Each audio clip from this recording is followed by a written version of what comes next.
নমস্কার বন্ধুরা, Indian stock market বাংলায় আপনাদের স্বাগত। সাউন্ডের হয়তো একটু প্রবলেম হবে, পাখার আওয়াজটা পাওয়া যাচ্ছে, তো বন্ধ করে দিলে গরম হবে, আর এসি এখন চালানো যাবে না, তাহলে ঠান্ডা লেগে যাবে। তো যাই হোক, একটু ক্ষমা করে দেবেন।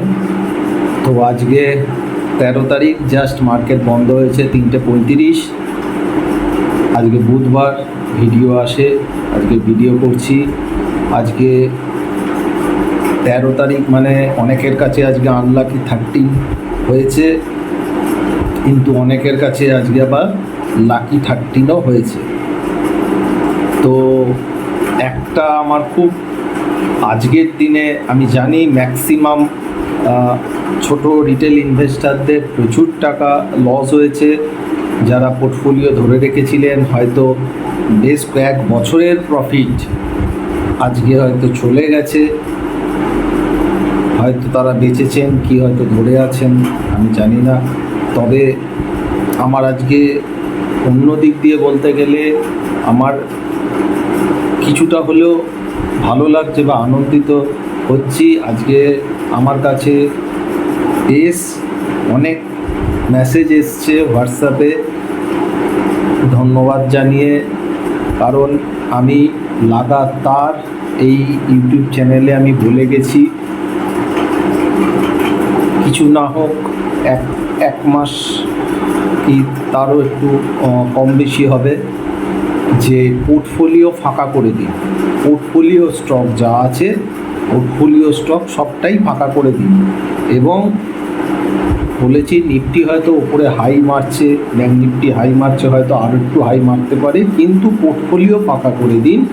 কারণ এগুলো মার্কেটের কিছু কিছু চাল, সবসময় সব কিছু টেকনিক্যালে হয় না, কিছুটা সাইকোলজির দরকার, কিছুটা অবজারভেশন দরকার, কিছুটা অভিজ্ঞতাও দরকার।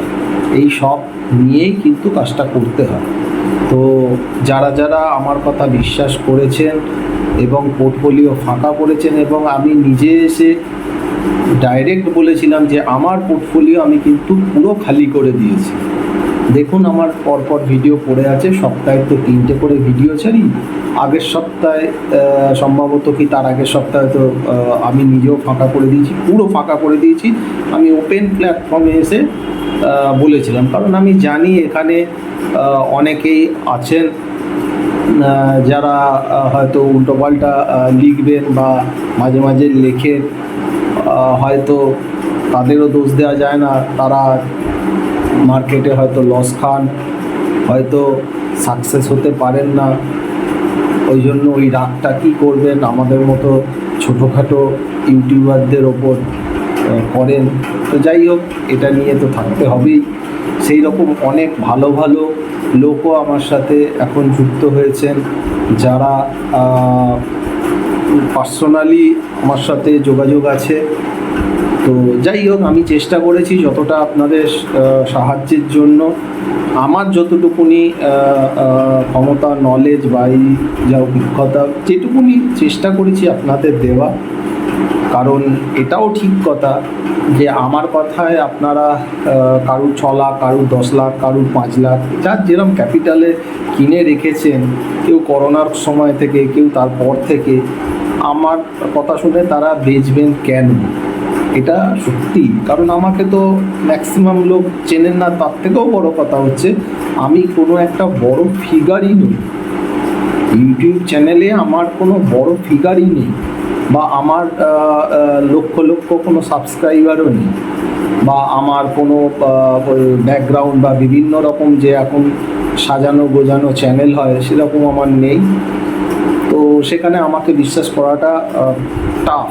আর অনেকে আবার স্কিপ করে চলে যান, পুরো ভিডিওটা দেখেন না, তাই জন্য হয়তো দেখেনি না আমি কী বলি।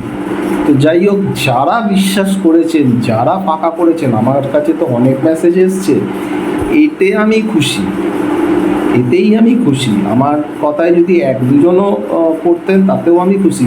মিউচুয়াল ফান্ডও অনেকে ফাঁকা করে দিয়েছে, ঠিক আছে। এখন তারা যে জায়গায় আছে, এখনই কিনলে তাদের কিছু না হোক 8, 10, 12% করে পোর্টফোলিও থেকে প্রফিট পাবে ওই শেয়ারই। কিন্তু আমি এখন কিনতে বারণ করছি, সে যাই হোক, সেটা পরের কথা। কিন্তু মার্কেটটা এইরকমই, এবং আমি কিন্তু বলেছিলাম যে 2024 সালে যে পতনগুলো দেখা যাবে হাঁটু কাঁপিয়ে দেওয়ার মতো পতন হবে।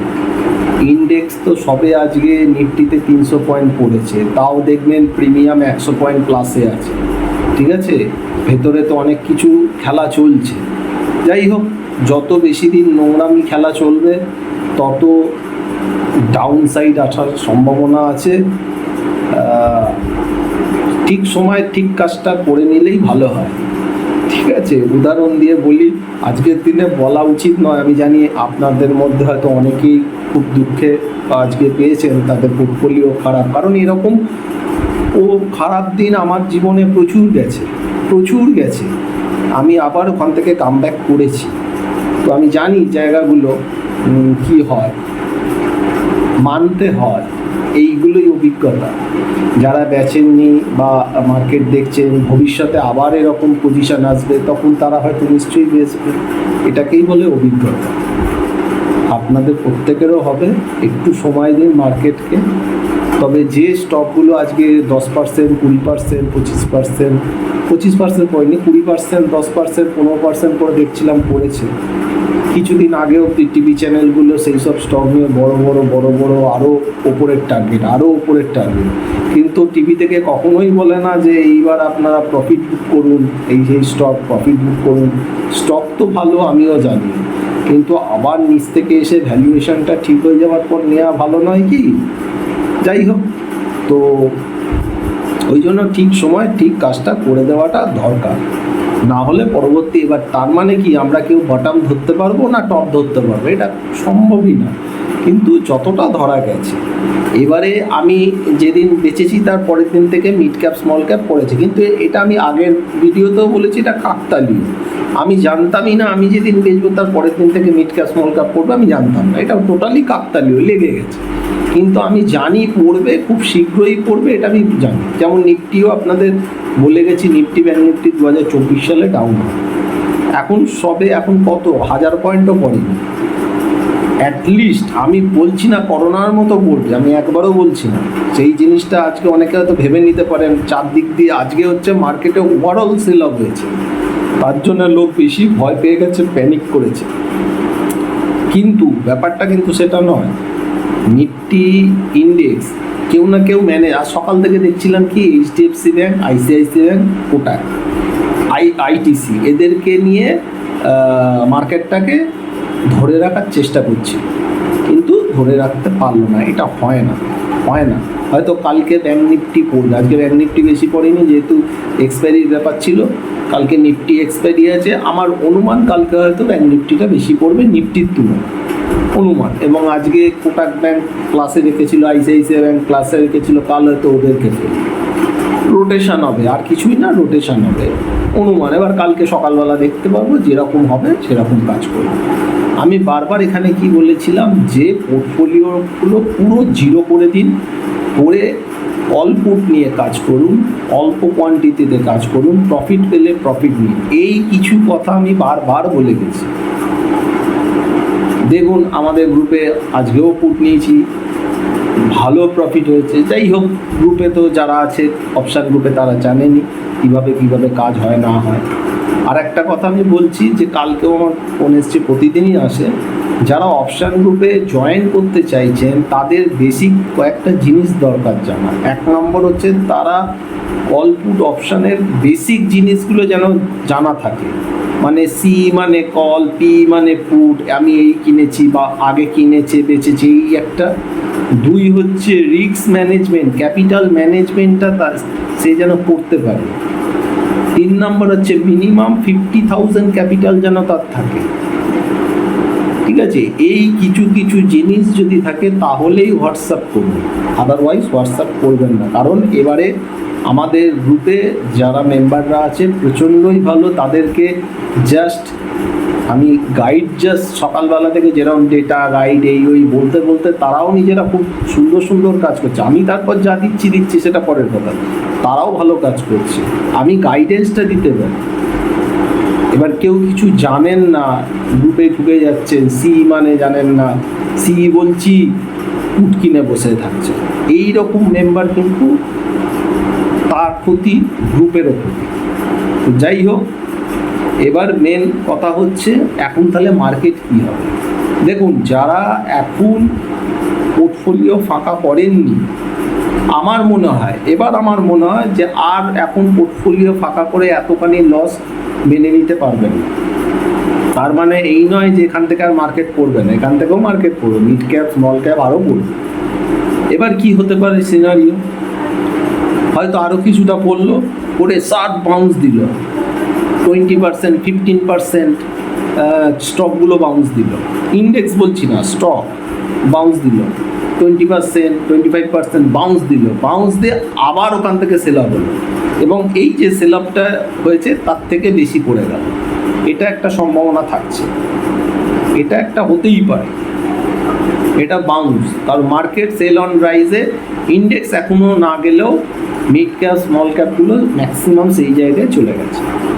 ঠিক আছে, তো অর্থাৎ তাড়াহুড়ো করে লাভ নেই। যারা বেচেছেন ভালো, যারা বেচেননি তাদের এখন ধরে রাখা ছাড়া কোনো কিছু করার নেই।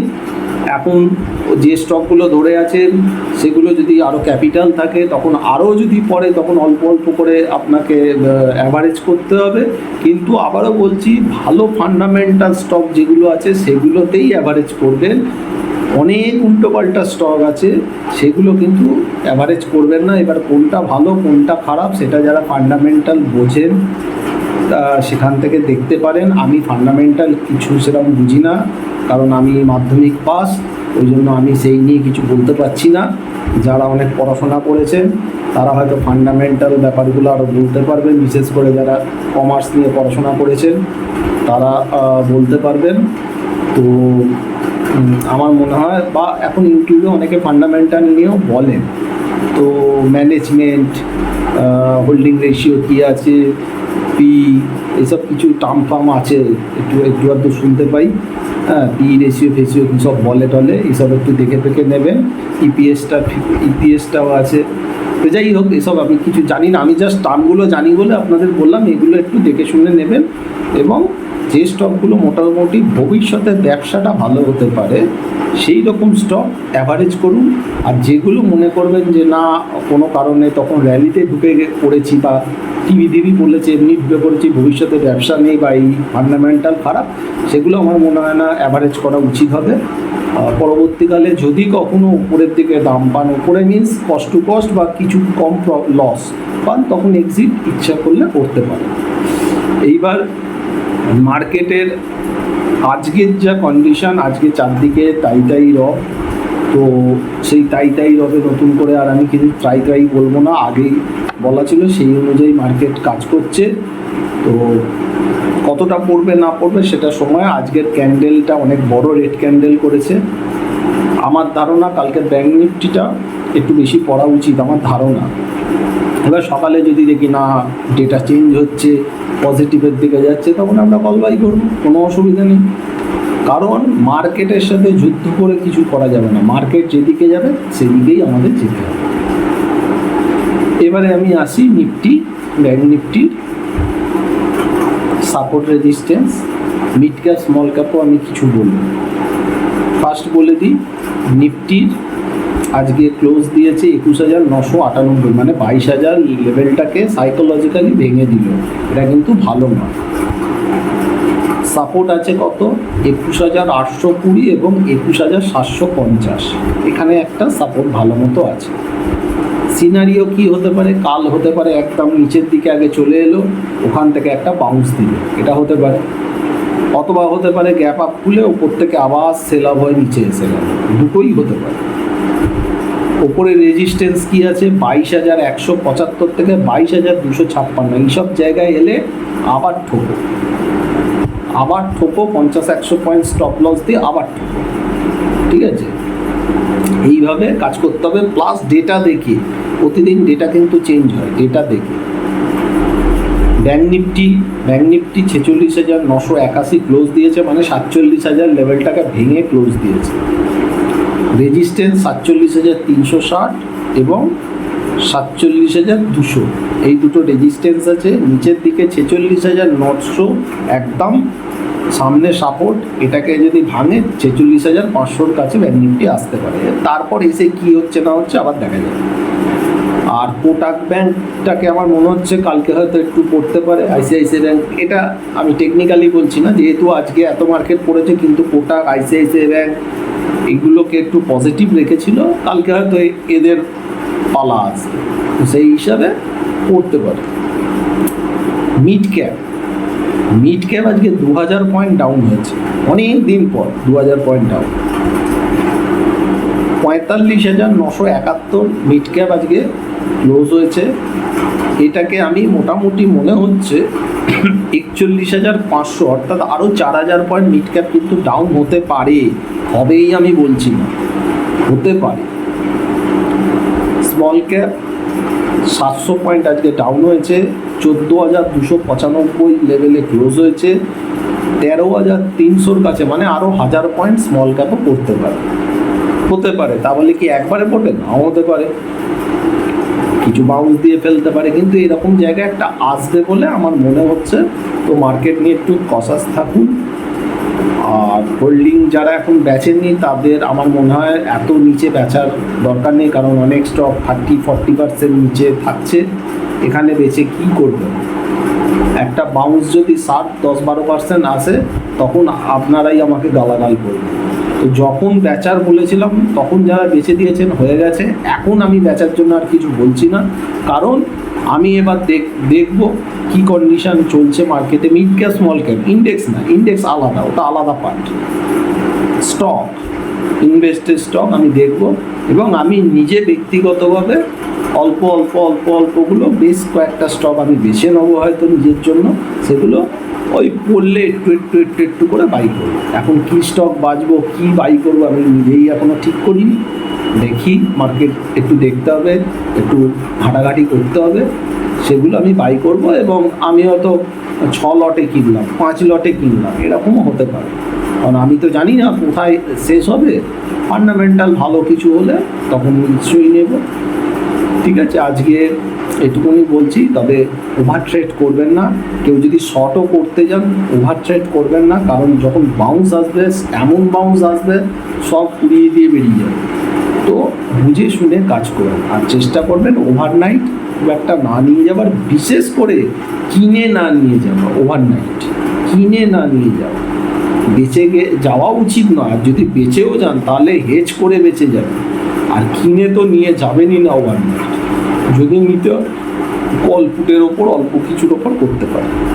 তো আজকে এইটুকুনি রাখছি। আশা করছি আপনাদের ভিডিওটা ভালো লাগবে। 17 মিনিট হয়ে গেল, কিছু করার নেই। আজকে এত বড় একটা মার্কেটের মুভমেন্ট হলো, আপনাদের সিনারিওটা বোঝাতে গিয়েই একটু টাইম চলে গেল। ভালো থাকবেন। আবার আমি নেক্সট শুক্রবার দিনকে আপনাদের জন্য ভিডিও। নমস্কার।